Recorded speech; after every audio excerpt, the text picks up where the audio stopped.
Hi, shalom friends. Do you like miracles? I love miracles.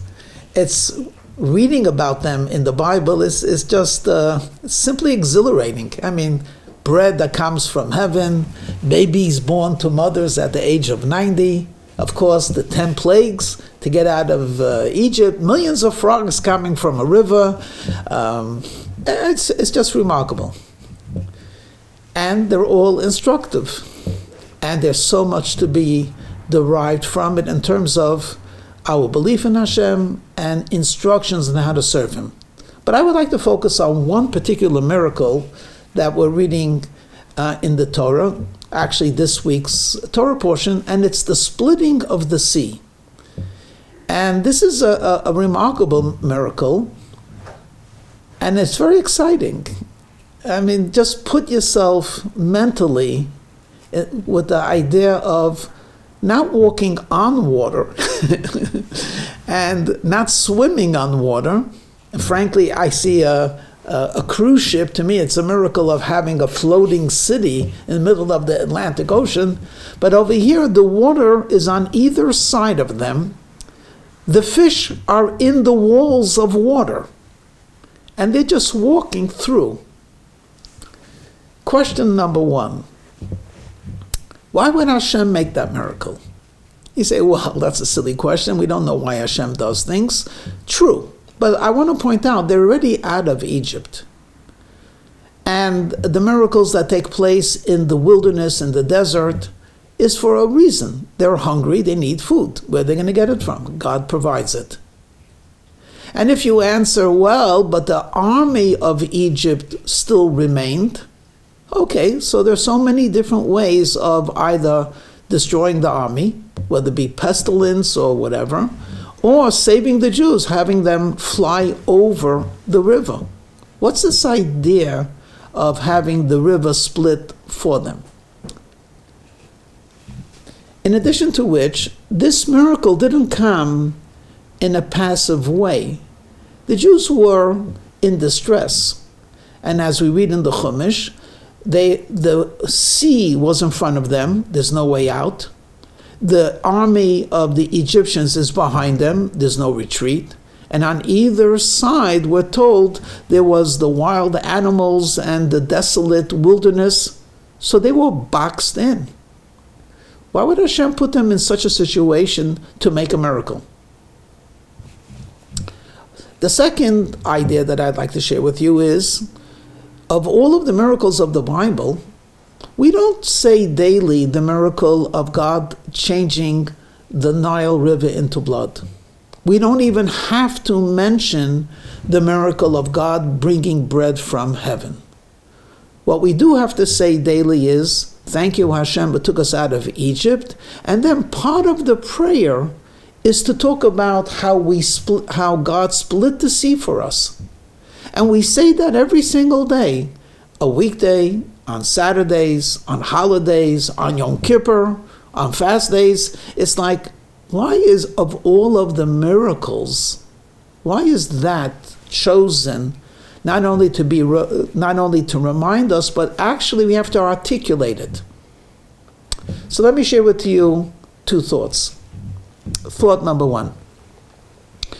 When me and you think about a miracle, in the contemporary way, very often the miracle entails a separation between me and someone else. So for example, God forbid it should never happen, we're in a car crash and there are injuries. Everyone in the car, in my car is injured, everyone in the other car is injured, my car is totaled, and nothing happens to me. And I come to shul after getting over the shock and I make a big party and I say, it's a miracle. It's absolutely God watched over me. How do I know? Look what happened to everyone else. Let's take a little bit less dramatic.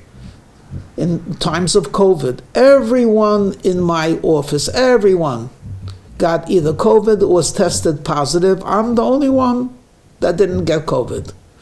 Now, if you would have taken a survey, who is the healthiest person that runs that's in this office, I would not have been chosen. I'm overweight.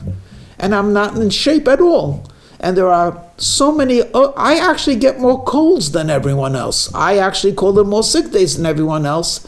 So I'm not the healthiest.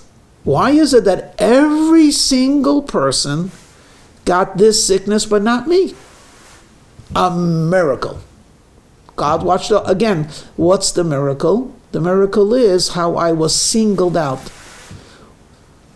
If we went back to Egypt with our imagination, it would be, there are frogs in every Egyptian house, but not mine. A miracle. Again, it's a distinction. It's a separation. And in a very odd way, we could actually say the miracle is happening to others.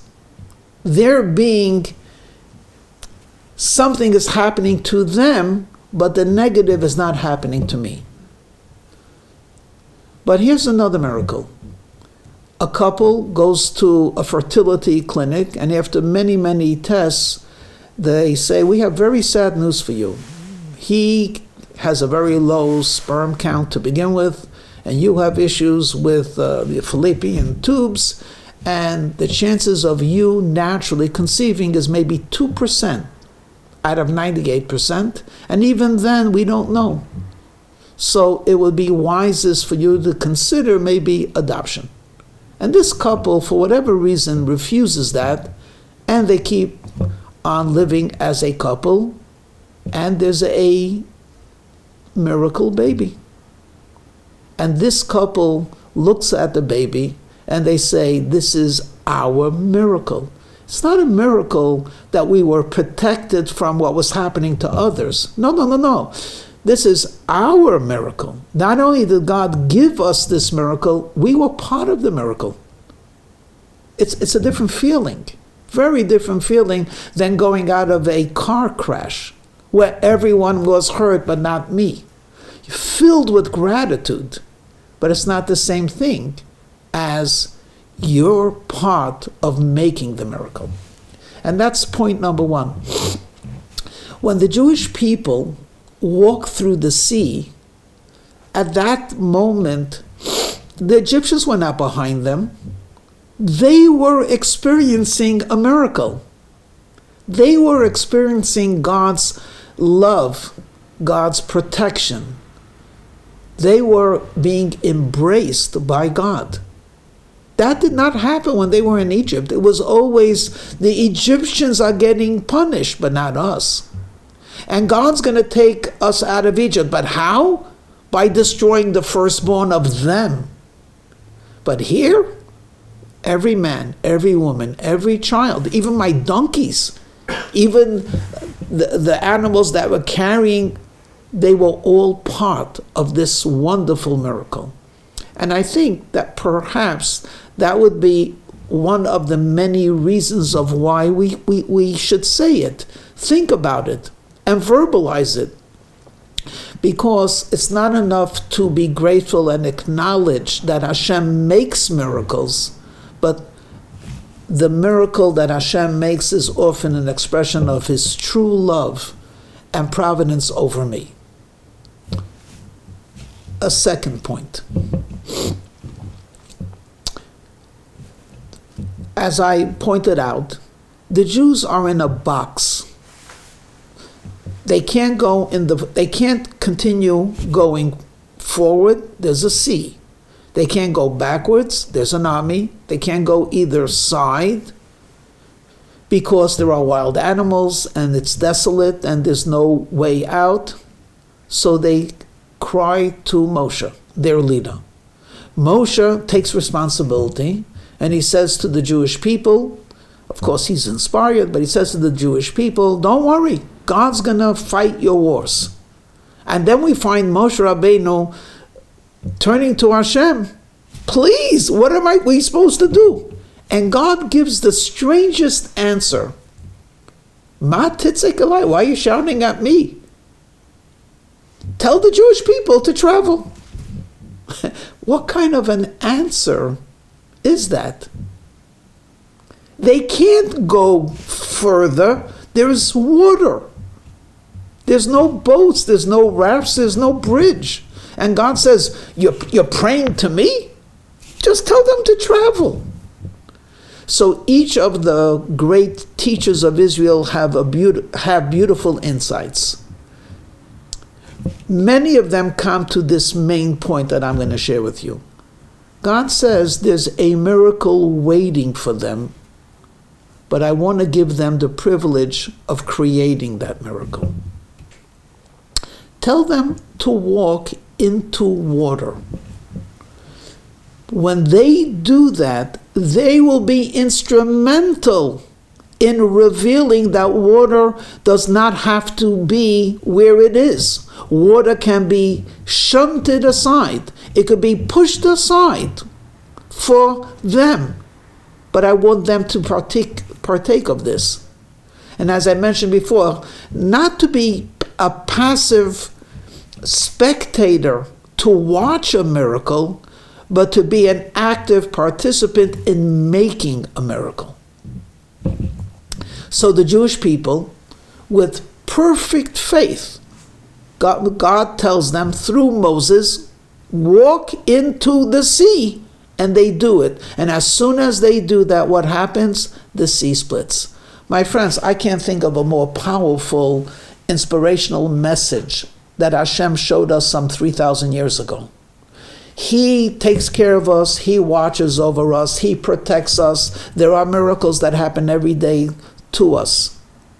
But the greatest miracle will be when we partner with Hashem in creating that miracle. To put it in a very contemporary form, they said, or it is said about one of the Israeli generals, who was not known to be very, very observant. And they asked him, you're not really very observant, do you believe in miracles? And his response was, believe in miracles, I count on them. So here's a person, you could look at it as a humorous remark, but it's not really humorous at all. You need soldiers, and you need heroism, and you need courage, and you need strategy, and you need everything that an army needs. What do you count on? You count on a miracle. How is that miracle going to take place? When you go to battle. When you do something, you participate in creating that miracle. You know, we often come to an impasse in life. And from the outside, it looks impossible. But it's actually very possible. I remember going to years ago, going to one of the big parks in Southern California, and you walk, you come into a street, and on both sides there are stores and selling you things, and at the end of the street there's some type of like a building or something like that. So after you finish the next store, you don't walk to the corner because there's nothing there. But if you actually walk to the corner, you see there's no wall. It's a painted canvas.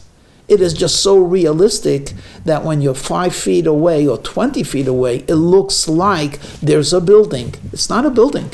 If you took a penknife and you stuck it through, you'd walk right through the canvas. Life is like that. We come to things that stop us. It's impossible. You can't do it. There's a wall. And we turn to Hashem, God, why did you bring me here? I can't do anything. And God says, what are you talking about? Just walk. What, walk through a wall? Yeah, it's not a real wall. It's an imaginary wall. It's a thin wall. It's a wall that might confuse you, but it's not a wall that has to stop you. We are ready, my friends, for the coming of Mashiach. That's a miracle. But Hashem is waiting for us to make that miracle, to participate with Him with that miracle. He will come. It's ordained, it has to be, and it will be. But Hashem says, why should I just bring Him and you as a spectator say, oh, welcome, do something, and reveal the Mashiach inside of you. And then I will reveal the ultimate Mashiach. Shalom.